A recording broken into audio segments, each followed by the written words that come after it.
Hey everybody, welcome back to my channel. If you're new here, my name is Melissa and I usually cover movie and TV things. And honestly, I got back into reading within the last year and I was able to discover a lot of good books, and it made me want to share them because I know there is a huge book community out there on Instagram, also on TikTok, and also YouTube. And it's led me to discover a lot of amazing content creators, and I got a lot of recommendations from watching those videos. And I just wanted to do a wrap up of my favorite reads this year because getting back into reading was really amazing. I got to discover a lot of new cool to me and new to me authors, and I got to read about these amazing stories. And I also ran into some bland books that I won't talk about today because it's about positivity. And yeah, I think when you are a reader and you really discover something that you love, you really want to put it out there and share it. That's why people create book clubs. That's why they're part of communities. So yeah, this is just me wanting to share things that I've read. So if you've read these books, let me know in the comments. I'm always up for nerdy conversations about your favorite reads, favorite characters. Yeah, so let's get started. So first things first, I'm going to list these books that I have read this year in 2022. They are in no particular order. I can't rank them just yet. I just can't because I love all of them, so it's hard to rank. But I will be talking about my top 10 that I wanted to talk about today. So let's start with The Lady Gets Lucky by Joanna Shupe. Yes, it is historical romance. So this list will consist of historical romances and contemporary reads. And this was my first Joanna Shupe book. I saw it recommended a couple times out there in the booktube community, and I am so glad that I took a chance on reading this because I wasn't familiar with The Gilded Age, and this was going to be my first one that I read where we're not in London, we're not dealing with the ton or any kind of like dukes and whatnot. It takes place in America. It's in New York. The hero is Kit, and he's never taken seriously. He's a rake, but he has like a secret dream. He wants to start his own supper club, and so he meets this shy wallflower, Alice, and she has secret dreams of her own. She wants to be a chef, and so of course they meet at this house party. She is in a position where Alice needs to get married for various reasons that I don't want to spoil too much. So then she goes to our hero Kit for kissing lessons. And at first he is like, no, I'm not the guy that's gonna do that. But then he discovers, well, wait, you have these recipes that I need, and I'm opening up a supper club. Let's do this trade-off. And so their story begins. And it is very sweet and very cute, but this was also really steamy and hot. And I thought Joanna created that perfect blend because sometimes you'll read steamy novels and sometimes there are way too many sex scenes that kind of like make your eyes glaze over, or then you'll read some that just have like one or two, which there's a market for that. It's just not me. But this one was really well done. I can't recommend it enough. Again, I don't want to spoil too much because if you haven't read it and you're interested, I want you to check it out. It's definitely worth your time. It is book 2 of a 4-part series. It's called the Fifth Avenue Rebel series. The next book that I want to talk about is another Joanna Shupe novel.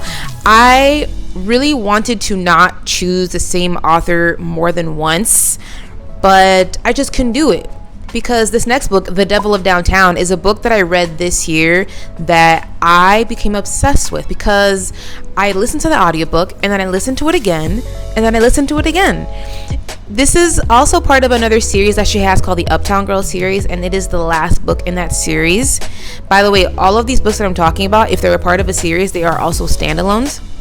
So you are good to go to read this book without having to read the first or second, but I do highly recommend it because I think it's one of those rare occasions where all 3 books are good. It is a good trilogy, but this one was my favorite because it features the hero who is this criminal kingpin of New York, and then our heroine is a do-gooder.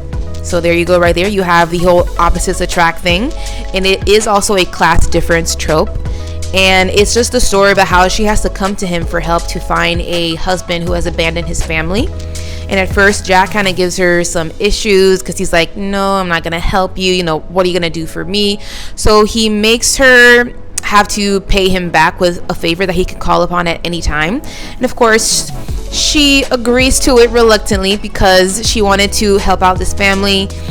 And things ensue. There may or may not be some sexy bowling time that happens. It happens. But this was a really fun one because I just loved seeing this guy who is known as like this dangerous criminal really be taken away and intrigued by this woman who spends all of her free time helping other people and doing charity. And that man is a charmer with a dirty mouth, and I didn't hate it. Jack Mulligan, one of my favorite heroes. I did want to mention my last historical for this list. I feel like I should make a separate historical romance video. I don't know. You guys let me know if you want to see that. But I did want to mention a Carribben in Paris by Adriana Herrera. She came out with this year, and it was her first historical romance. She's known more so for her contemporaries. And as a debut historical romance book, I thought it was good. It was a pretty solid book. I remember I gave it a 4-star rating. So it features our heroine, who is this rum heiress from the Dominican Republic. And she goes over to Paris because she's trying to sell her rum out to people around the world at this exposition. And she meets our hero, who is this Scottish man, a Scottish duke, and he is doing the same thing. He is selling his whiskey, and they both have some inheritance issues, as one does in historical romances, where they need to get their inheritance by way of marriage. And so they do enter a marriage of convenience, which is a trope that I especially like in historical romances because it is higher stakes. And also you also run into the danger of, well, this is only a business decision here. We're not gonna involve feelings. There's gonna be no love up in this marriage. So it's always fun to see like who's gonna fall first, who's gonna say something first. So I do love that trope in historicals. So this one also has some sexy times. There are some steamy times. There's steamy times up in the Eiffel Tower, but I won't spoil too much. She also likes to carry her gun around her garter on her legs, which is like super badass and super sexy. So I mean, yeah, check this out. Now let's get to the contemporary romances that I read this year. First up, I want to start with one that I read a few months ago during the summer. It's a book that as soon as I put it down, I instantly became obsessed with it and I wanted to reread it again. And that's exactly what I did when the audiobook came out a few months later. I reread it via audio, and the narrator for the hero in that audiobook is Aiden Snow. So I was very excited. He's a very talented, sexy voiced man. If you don't know Aiden Snow, check out his audiobooks. But yeah, so this book, actually I have a physical, sorry, my dog is barking. So rude. I'm filming. As I was saying, this is a book that I read a few months ago during the summer, and I could not stop thinking about it, and I loved it so much. And it is called Bright Like Wildfire by Juliette Cross. Yes, this is a signed copy that I ordered because I was like, I don't really collect physical copies much, but I want this book. So Bright Like Wildfire is about a teacher. The heroine is Betty, and then our hero is Bennett. He is this guy who's very charming. He grew up rich, but he also has just opened up his own business, and he's not relying on his family name to carry him through. He works really long hours, even through the weekend. And our heroine hates him at first because of something that happened in high school. She has held a grudge. She has never gotten over it. But when she moves back to her small town and they end up being in a play together in the community theater, there's a whole like forced proximity there. She still is kind of like, she's very prickly with him at first, but then she starts to realize that this guy is not who she thought he was, because she starts to see, he's this charming guy and he's confident, but there's something deeper there, and he's this rich kid, right? But he, lives like a normal life, and he actually still like works really hard. So she is a little freaked out by things like relationships, and he kind of has that sense. So even though he really likes her at first, and he's kind of like flirty, and he drops hints about what he actually really wants, which is to kind of date her, he's treading lightly and slowly because he can tell that she's kind of skittish. And I love that. During my year of reading again, I discovered certain things or certain tropes that I do like in novels. And one of the things that I really like is when the hero is smitten, and when he's flirty, and when he realizes what he wants and he goes for it and he pursues. And that is exactly what this book is. And I love it when the heroine is the one that's kind of like unsure or skittish around the whole relationship thing. Maybe they're commitment phobes. You probably will see a certain theme during this video as I recommend these books. And it is a small town romance, right? But it is also very steamy. It is really good steam. There are some sexy times at a movie theater. There are some other outside public areas, sexy times, and some things involve some toys. So I think I'll just leave it at that. I'll tease you guys enough to make you guys pick up the book and read it, but I can't imagine you reading this and not having a good time. It is low angst, it is very sweet, it is very hot, and I can't recommend it enough. Read Bright Like Wildfire, one of my favorite reads of this year. I don't easily give books 4 or 5 stars. It just doesn't happen for me very often. In this book, when I first finished it, I gave it 4 stars, and then I couldn't stop thinking about it. I couldn't stop recommending it to people that I know, and I would keep going back to it. And then I reread it via audio. That I went back to my Goodreads and I changed the rating from 4 to 5 because it deserved it. I loved it. Thank you, Juliette. I will keep the same theme going on with the commitment phobe heroine, and I will talk about one of my favorite reads this year, which was It Happened One Summer by Tessa Bailey. So I discovered that this was a TikTok sensation after I finished reading it, because I actually read the second book first, which is Hannah's book called Hook, Line, and Sinker.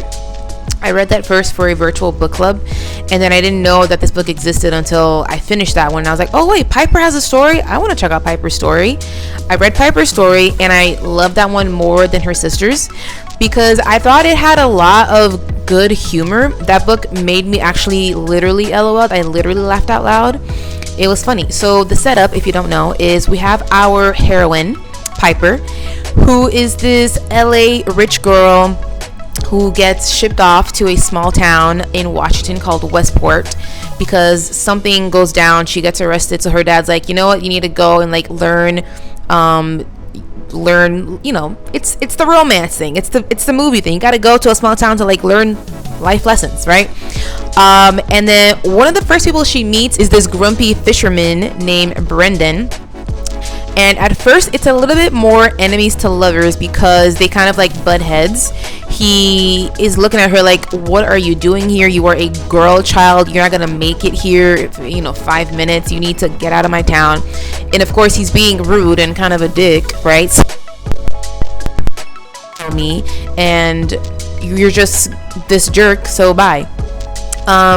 So I liked it because he does realize that he's been pretty harsh and unwelcoming, and this is not how he wants to represent his town. So he slowly and surely comes around to being less of an asshole to Piper, and then he starts to get a little bit more flirty in his own way.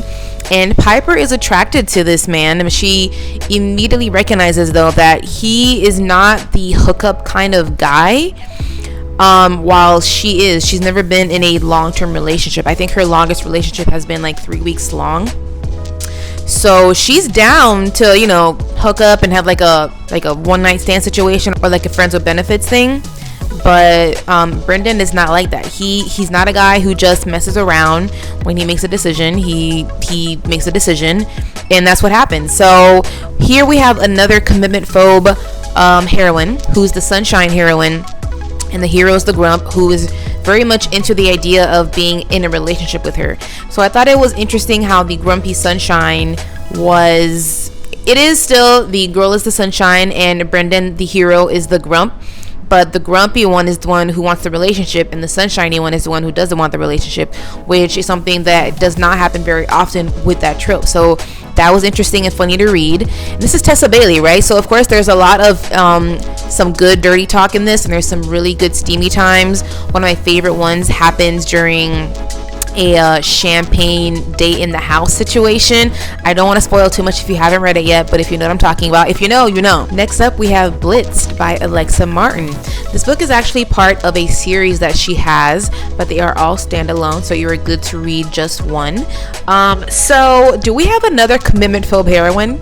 Because yes, we do. Is this saying something about me? Our heroine is Bryn, and she is a bar owner in this town that I'm forgetting the name of now. I think it takes place in Colorado. You guys, I read a lot of books this year, so sometimes it's hard to like remember all the details. But we have our hero is Maxwell, and it's kind of opposites attract. She is very much outgoing, and he is this shy but cute football superstar. This was also one of my first sports romances, and I was surprisingly not hating it because I'm not a sports fan, but I was enjoying this series. Starts off a little bit cold because early on Maxwell has this kind of outburst in her bar, and he kind of like messes up her bar, and so he immediately goes on her shit list for a while because he never really explained himself why he freaked out at her bar and like messed it up. But Maxwell does have his own reasons that we find out later on in the story. So things start to turn around a little bit more because he eventually does apologize, and then they start hanging out, and we see them having this friendship, but it's so clear that Maxwell has a thing for her. He has a crush on her. She has a crush on him too, but he's a little bit more obvious about it. And it's something that Bryn may not immediately realize until eventually he lets her know, our commitment phobe heroine, that, you know, he kind of does want more. So we do see him pining throughout the book, and she is a little bit hesitant about getting into a relationship with him, but she also knows that she really cares about him. She's just not sure of herself in relationships, so she has her own insecurities there that have to do with some things in her past with her mom that I won't spoil here. So it was just really sweet seeing this friendship become something more, and I love the whole opposites attract. I think it's one of my favorite tropes that I have found during my journey of reading this year. There are some things in the past for the both of them that come to light that threaten to kind of like pull them apart, so be on the lookout for that. There's a bit of like a mystery happening behind the scenes, and this does have just one POV, but I think this works in this book. Usually I don't prefer that. I do like to have dual POVs. I do love to see the hero's point of view. I want to know, what is he thinking, what he's feeling. I just prefer that as a reader. As a romance reader, please give me the guy's point of view. So next up, I want to talk about Always Only You by Chloe Liese, which is an Owned Voices novel. I had an interesting journey with this book. It was a book that I read on audio, and I thought it was good. It was fine. I literally gave that book a 4 stars for that period scene alone, and if you know, you know. If you don't, read it to find out. And then I like moved on quickly, but then it would sneak up on me, and I would think about it, and then I would go back to it from time to time, which rarely happens with books that I just feel fine about. So I thought, well, this is a book that I actually thought was more than fine. I actually really liked it. So it follows Ren and Frankie. Ren is this hockey player who has been pining for Frankie for quite a few years. She is her hockey team's social media manager. So because of that, because they work together, she's off limits. So he's been wanting to let her know how much he feels for her for a long time, but has not been able to do that. And he really wants to date her, but he feels like he can't because they work together. And Frankie is this tough, no-nonsense social media manager who happens to be autistic, and she also has a chronic illness called rheumatoid arthritis, so she needs a cane to walk around. So she is known as like the grumpy one, and she kind of calls herself Grumpy as well, and he's our golden retriever hero.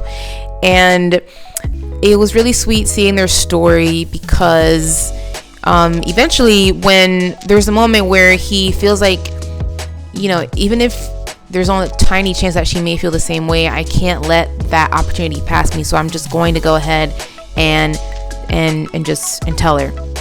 And it makes her at first kind of nervous because she lets him know, she's very brutally honest and lets him know that in past relationships she's been hurt before, because people don't want to have to deal with her issues, and she doesn't want to have him feel eventually resentful one day.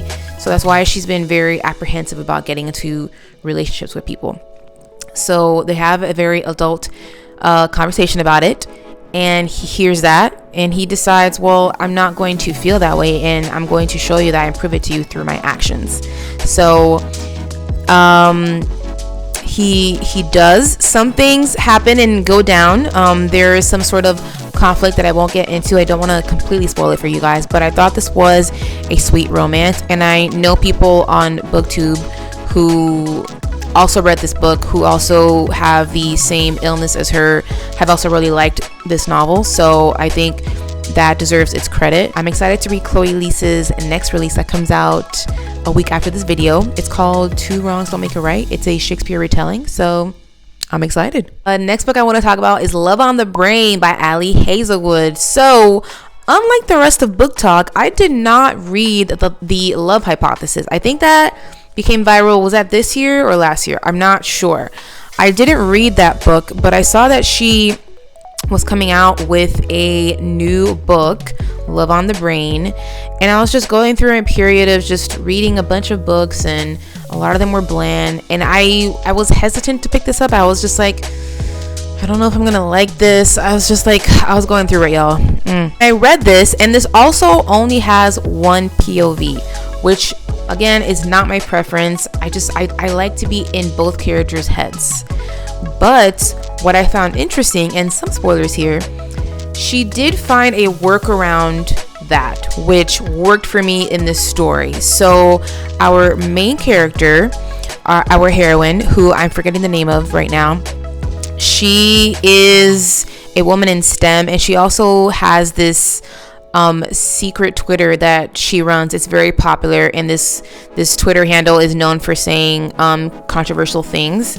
And in her Twitter conversations, she has made a friend with another handle, and you know, it's pretty obvious like who the other person she's talking to is, and it's of course our hero.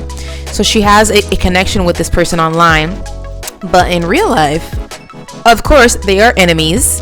Or it's more like, you know, she thinks this guy hates her, and of course there are certain scenes where it definitely seems like he's being a jerk and he's being rude, but you know, he secretly has been pining for her. There's another pining hero on this list, you guys. I have specific tastes. I know what I like. I think the conflict at the end did feel a little bit Lifetime movie, kind of out of place. What the F is going on? But that did not detract my entire enjoyment of this book. It is a book that I gave 4 stars to. Again, my 4 or 5 stars are rare, so take my 4 as a 5. Next up, I wanted to talk about Adriana Herrera's book that she just came out with. I know I repeated 2 authors twice already, but again, I have to be truthful and be honest about what I like. On the Hustle is about our heroine, who used to be the assistant of our hero, and he has been pining for her for a lot of years, but because of the whole power dynamics, he was her boss. He felt like he couldn't be a creeper and like do something about it. So she ends up leaving that job, and she takes a job in Texas. They're in New York. And he's like, oh crap, but I never got the chance to tell her how I felt and do anything about it. So he leaves New York, goes to Texas, under the guise of, let's do this renovation television show thing together, which at first she's like, what? But you've hated me for years. What are you doing here? But eventually they do end up working together. And so the story is just about how he is slowly but surely letting her know, or trying to let her know how he feels and how he has been feeling. And what I loved about this book, it is another own voice book. I liked how we got to see about her family life. Her mom has had it really rough creating her own cleaning business, and how her father kind of screwed over their family with the whole like tax situation. So because of the struggle that she grew up on, she's always had to be there for everybody else. She's always worked herself to the bone, being that really, really hard worker. And our hero is able to recognize that, and all he wants to do is be the one to take care of her, because she's the one that just exerts that energy all the time for everybody else.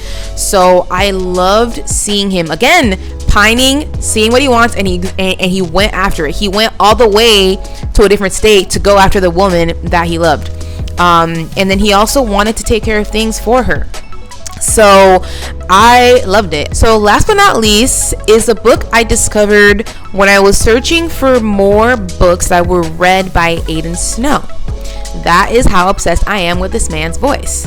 Anyway, that's how I discovered Anna Huang's books, and it wasn't until after I read her Twisted series that I realized, oh, she's pretty popular. People have been reading her books. So the book that I really liked from this series, and the first one that I read from this series, is called Twisted Hate, which is a enemies with benefits to lovers trope. So that really intrigued me, because I think it could be difficult to write a true enemies to lovers, first of all, because for me, it's hard for me to get behind a hero who's just too mean and too cruel. So that's why enemies to lovers doesn't always work for me. So adding in the whole we hate each other but let's hook up, I was like, okay, let me see how this ride goes. So I appreciated Anna wrote it in a way where they both disliked each other. They both had problems with each other. And so it made them hooking up with each other fun to read about. It was like it was a fun read. I was not always a super fan of all of the sex scenes, because I just feel like sometimes if either people are going to be doing certain things, then maybe something should be communicated prior, just to make sure, like all of the consent is there and clear. But I know there are different styles and preferences out there for readers and writers, but that's just me. But yeah, I thought it was a fun read. It was a very long book. That was another critique that I had of it. I think the audiobook is like 15 hours. I think she could have shaved off a few chapters or a few scenes that we didn't need in there. It was a fun read. I mean, if you were two enemies hooking up, that is going to create some good banter.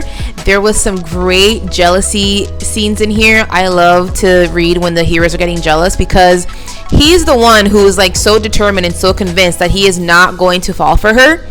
So I was excited to get to the part where he realizes, damn, I want more. I rated this one 4 stars, and then I think after this one, I progressively rated the other ones lower. I did enjoy Twisted Games, I will say that. Thank you guys so much for watching my video. I do have a lot more favorites that this video would just be way too long if I took the time to talk about all of them. But let me know your favorites in the comments. If you guys want to see a part 2, let me know. I do have Goodreads, and you can find the link to that in my description. I still consider myself a new romance reader. I'm still in the infancy of my reading journey, even though I read about 100 this year. I know there are other people who've read like way more than that. If you have recommendations for the tropes that I like opposites attract, grumpy sunshine, class difference, please let me know. I'm always looking for my next favorite book, and I'll catch you guys next time. Bye bye.